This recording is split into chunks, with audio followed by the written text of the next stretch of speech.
창세기 12장 혹시 읽어보신 적 있으신가요? 어쩌면 성경 전체에서 가장 중요한 전환점 중 하나일지도 모릅니다.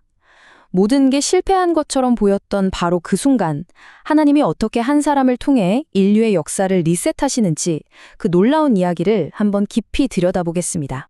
모든 이야기의 시작은 바로 이 바벨탑이었어요. 인류가 처음으로 한마음 한뜻으로 뭉쳐서 거대한 프로젝트를 시작했죠. 목표는 딱 하나였습니다. 우리 힘으로 우리 이름을 저 하늘 꼭대기까지 올리자. 근데 아시다시피 그 계획 완전히 실패로 돌아가죠. 인류는 뿔뿔이 흩어지고 말았습니다. 바로 이 거대한 실패라는 문제 앞에서 하나님은 완전히 새로운 해결책을 꺼내 드십니다. 진짜 이야기는 바로 여기서부터 시작되는 거죠. 자, 흩어진 인류를 위한 하나님의 새로운 계획. 그 시작은 바로 한 남자, 아브람을 부르시는 것이었습니다. 그리고 그에게 주어진 명령은요, 정말이지 삶을 통째로 뒤흔드는 아주 급진적인 것이었어요. 이 슬라이드 한번 보세요. 진짜 소름 돋지 않나요? 많은 주석가들이 아브람의 신앙 여정의 시작과 끝이 마치 거울처럼 서로를 비춘다고 말해요. 처음엔 고향, 친척, 집처럼 사회적인 관계를 떠나라고 하시더니 마지막엔 네 아들, 그것도 네가 사랑하는 유일한 아들, 바로 그 이삭이라는 정말 자기 존재의 가장 깊은 부분을 내놓으라고 하시잖아요. 요구의 강도가 점점 더 강해지는 게 보이시죠? 더 대단한 게 뭔지 아세요? 아브람이 자기가 어디로 가야 하는지 정확히 몰랐다는 거예요.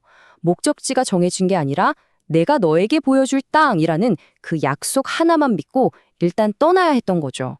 뭐랄까, 내비게이션도 없이 그냥 내가 길 알려줄게 라는 말만 믿고 출발한 거나 마찬가지예요. 정말 엄청난 믿음이 필요한 순간이었죠. 자, 이렇게 놀라운 순종을 보인 아브람에게 하나님은 어떻게 응답하셨을까요? 바로 세상을 바꿀 7가지 약속으로 응답하십니다. 이게 바로 흩어진 세상을 향한 하나님의 해결책의 핵심 내용입니다. 아브라함의 순종에 대한 하나님의 응답은 바로 이 7겹의 약속으로 나타납니다. 근데 이건 그냥 한 사람한테 주는 축복 목록 이런 게 아니에요. 이건 흩어진 인류를 다시 하나로 모으기 위한 하나님의 거대한 청사진이자 앞으로 펼쳐질 세계 역사를 향한 선언문 같은 거였습니다. 여기서 주석가들이 아주 재미있는 포인트를 짚어내요. 첫 번째 약속, 큰 민족에 사용된 히브리 단어가 그냥 사람들이나 가족을 뜻하는 암이 아니라는 거죠. 고이라는 단어를 썼는데 이건 영토와 정부가 있는 정치적 실체, 그러니까 말 그대로 국가를 의미해요. 하나님은 아브람에게 단순히 후손이 많아질 거다 이게 아니라 내가 너로 나라를 세워줄게 라고 약속하신 겁니다. 스케일이 완전 다르죠? 그리고 이게 바로 바벨탑 이야기랑 딱 반대가 되는 지점이에요. 바벨탑 건축자들은 우리가 우리 이름을 내자 이렇게 안간힘을 썼지만 결국 실패했잖아요. 반면에 아브람은 내가 네 이름을 위대하게 만들어줄게라는 약속을 그냥 선물로 받습니다. 인간의 노력 대 하나님의 선물, 정말 극명한 대조를 보여주죠. 그리고 네 번째 약속, 너는 복이 될 것이다. 이게 모든 약속을 하나로 묶는 진짜 핵심입니다. 하나님은 아브람을 복이 그냥 고여있는 댐으로 만들려 하신 게 아니었어요. 그는 온 세상으로 하나님의 복을 흘려보내는 거대한 파이프라인, 그런 통로가 되어야만 했습니다. 자, 그럼 이렇게 어마어마한 부르심과 약속 앞에서 아브라함은 과연 어떤 반응을 보였을까요? 이제 그의 즉각적이고 단 하나의 의심도 없는 행동에 한번 초점을 맞춰보죠. 그의 나이가 무려 75살이었습니다. 75세.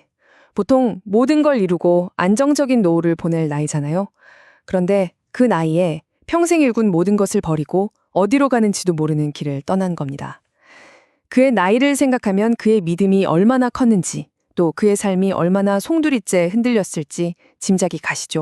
본문을 자세히 뜯어보면 되게 재미있는 게 있어요. 4절이랑 5절에 조카 롯의 이름이 연달아 2번이나 나오거든요. 주석가들은 이걸 그냥 단순 반복이 아니라고 봐요. 앞으로 진짜 상속자는 누구인가를 두고 벌어질 갈등에 대한 작가가 미리 던져놓은 일종의 떡밥, 그니까 복선이라는 거죠. 이 타임라인을 보면 아브람의 믿음이 결코 순탄하지만은 않았다는 걸 알 수 있어요. 부르심을 받은 75세부터 약속의 아들 이삭을 품에 안기까지 자그마치 25년이 걸렸습니다. 25년! 정말 길고 긴 인내의 시간이었던 거죠. 마침내 약속의 땅 가나안에 도착한 아브람. 그가 그곳에서 가장 먼저 한 행동은 바벨탑을 쌓던 사람들과는 완전히 정반대의 것이었습니다. 여기서 아주 중요한 순서가 숨어 있어요. 하나님은 처음부터 땅을 주겠다고 하지 않으셨습니다. 먼저 보여줄 땅으로 가라고 하셨죠. 아브라함이 그 불확실함을 믿고 먼저 발을 띄었을 때 비로소 하나님은 그 땅을 주겠다는 더 구체적인 약속으로 응답하십니다. 믿음의 행동이 먼저고 구체적인 약속은 그 뒤를 따르는 셈이죠. 바로 이 지점에서 이야기의 핵심적인 대조가 선명하게 드러납니다. 인간의 야망으로 하늘에 닿으려고 했던 탑, 그리고 하나님의 이름을 부르며 땅에 겸손히 엎드린 제단. 하나는 인간의 영광을 위한 건축물이었고 다른 하나는 하나님의 영광을 위한 건축물이었습니다. 아브람이 세겜에서 베델 그리고 네겝으로 이동한 이 경로는 그냥 아무렇게나 다닌 게 아니었어요.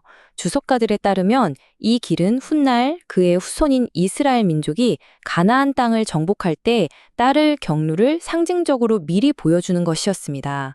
그의 발걸음 하나하나가 믿음으로 이 땅은 이제 내 땅이다 라고 도장을 찍는 행위였던 셈입니다. 결국 모든 이야기는 다시 처음으로 돌아옵니다. 바벨탑에서 흩어졌던 바로 그 모든 족속이 이제 아브라함 한 사람을 통해서 다시 복을 받게 될 것이라는 이 거대한 약속으로 모든 것이 귀결되는 거죠.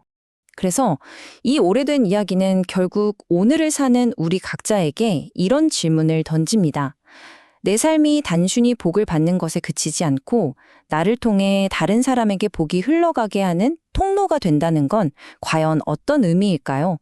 이것이야말로 아브람의 이야기가 오늘 우리에게 남기는 가장 큰 도전이 아닐까 싶습니다.